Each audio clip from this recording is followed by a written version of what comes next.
Ok, à bientôt. Et qu'est-ce que c'est que ce bordel? Qu'est-ce qui me veut encore ce con? Edouard? Ouais, allô? Je suis à l'atelier et il y a un gros pépin là. Mais t'es sérieux là? La plupart de mes outils ils ont disparu. D'accord? Bah oui, il y a plus aucun rabot. Donc là, tu vas bien m'écouter. Mes ciseaux à bois ne sont plus là. Est-ce que tu te rappelles que t'as restauré une numéro 8 pour Franck? Ouais, j'ai fait ça il y a pas longtemps. Mais qu'est-ce que le barbu bourru vient faire là-dedans?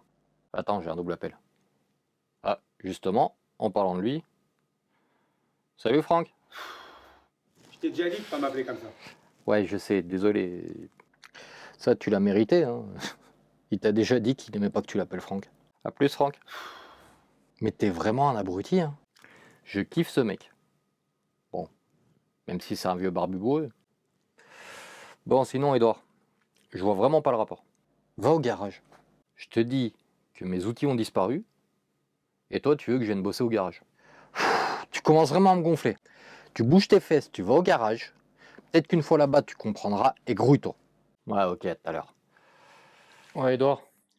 Ouais, je viens d'arriver au garage. Euh, attends. Sérieux? Les outils? Ils sont presque tous là? Tu comprends mieux maintenant? Alors, clairement, non, je comprends pas. Et je vais avoir deux, trois questions. Mais avant ça, ok, à bientôt.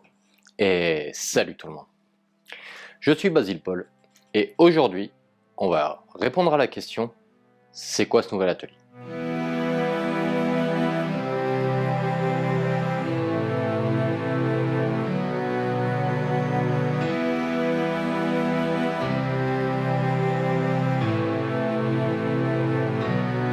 Bonne question ça. Edouard, c'est quoi ce nouvel atelier? Cet atelier est notre... Comment ça, notre? Tu peux me laisser finir une phrase, s'il te plaît? Donc je disais, cet atelier est notre tout nouvel atelier. Ça fait environ 3 mois que je travaille dessus. Tu sais, pendant que toi, tu te lamentais sur ton sort, tu restais à moitié allongé, à rien branler. C'est vrai que ça n'a pas été forcément des moments ultra faciles. Sans bouger ton cul. Sinon, je pensais à une chose. Oula, j'ai peur. C'est toi qui fais les montages? Et c'est moi qui bosse à l'atelier. Sérieusement? Donc pourquoi tu resterais pas au studio et moi à l'atelier? Pour une fois que tu as une bonne idée, je vais accepter la proposition. D'ailleurs, si notre contenu vous plaît, n'hésitez pas à le commenter, à le partager, à le liker et aussi à vous abonner si vous voulez pas louper les prochaines vidéos. Pour en revenir à l'atelier, cet atelier a été pensé et j'ai commencé à l'organiser pour que, d'une part, on puisse garer l'une des voitures et d'une autre part, avoir un atelier pour pouvoir faire de la restauration d'outils et principalement de rabots. Ce qui explique une grande partie des choix et des contraintes qu'on va rencontrer dans cet atelier. Il reste encore énormément de travail avant de le finir, mais on va faire un petit tour de présentation. D'accord. On commence par la partie garage, où il va falloir refaire le sol pour pouvoir avoir de niveau, et si possible, on va créer une fosse pour pouvoir faire les entretiens des voitures. Yes, ça serait bien cool ça. On enchaîne avec, derrière cette porte rouge, la future cabine de peinture et de sablage, qui est certes petite, mais amplement suffisante. Elle est parfaite pour mon utilisation. À côté de la cabine, on peut entrevoir la future partie travail du métal, une partie de l'atelier qui est amenée à grandement évoluer. C'est clair que la partie métal, c'est la partie où on est le moins bien équipé.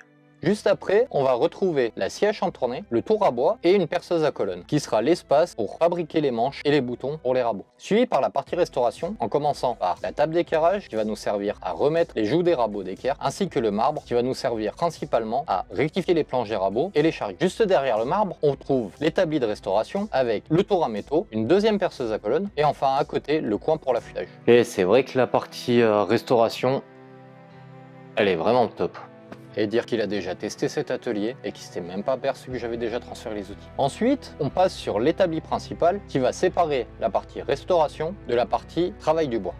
Par contre, clairement, l'emplacement des machines à bois, c'est pas ça, hein. Clairement, tu aurais été là pour m'aider, l'organisation aurait été sûrement différente.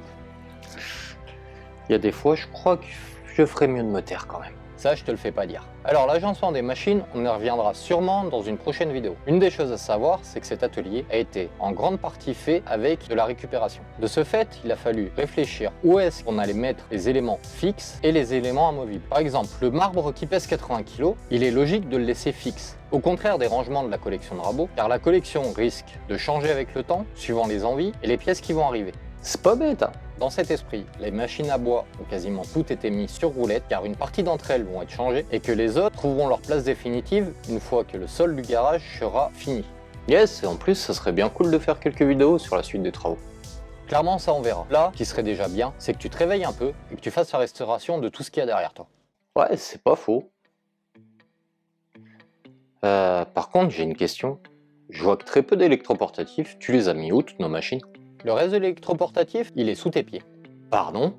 Je m'explique. Pour pouvoir rattraper le niveau qui sera celui du sol final du garage, j'ai dû fabriquer des estrades. Et là où l'agencement de l'atelier me le permettait, j'ai incorporé des trappes qui m'ont permis de ranger une grande partie de l'électroportatif et des caisses de rangement, ce qui nous fait gagner une place folle dans cet atelier. Vraiment pas con l'idée en fait. Et surtout, il ne faut pas oublier une chose, c'est que le meilleur outil, c'est celui qu'on utilise. Ok, à bientôt. Et salut tout le monde!